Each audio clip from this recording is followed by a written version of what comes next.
Want to talk about one of the hottest stocks this summer, and that has been Tesla. A report saying the China-based mass production of the Model 3s for export to Asia and Europe will probably begin in the fourth quarter and could ship before the end of the year. Joining us right now is Bernstein's Tony Sacconaghi. He's one of the most respected analysts in this space. What do you think of the valuation of Tesla at this point, Tony? How do you even begin to model it out? It's a fantastic valuation, and we, along with many investors, I think, really struggle with that valuation. To us, it implies that Tesla will become, the largest car maker in the world and have by far the highest margins as a mass market car maker going forward. Its valuation is higher than the combined valuation enterprise value of VW and Toyota, and those companies collectively make 20 million cars.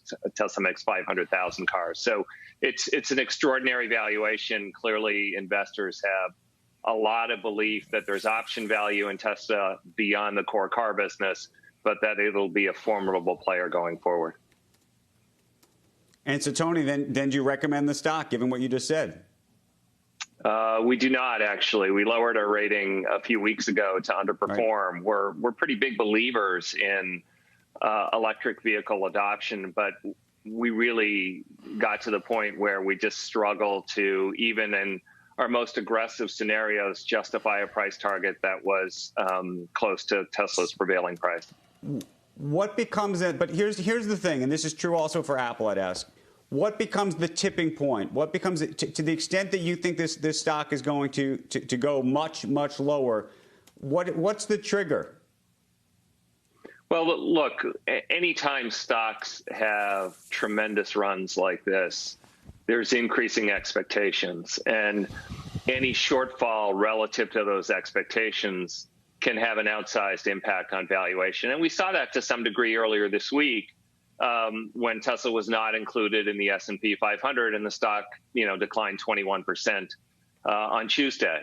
And so, heaven forbid that deliveries are not strong or as strong as people thought, or margins are a little lower. Again, the more elevated the valuation, right, the steeper the run-up has been, the bigger the downside risk obviously is.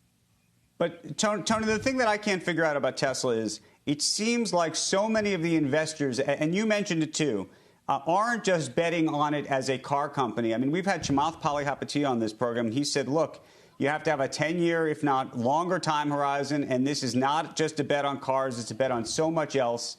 You have so many retail investors in from Robinhood and other places who I think may be making that bet. I don't know if they realize they're making that bet.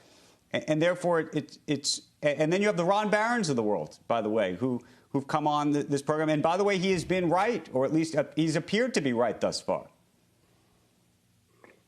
Look, there are a couple different phenomena happening. I think you alluded to the fact that, we are seeing very high valuations across the technology space. These are the highest valuations we've seen since the technology bubble in 2000 and the subsequent bursting of the bubble. So we've had tech outperform for 8 straight years. It's outperformed by over 30% this year. We do have very high valuations, and Tesla is, among the poster children for what has happened in the marketplace.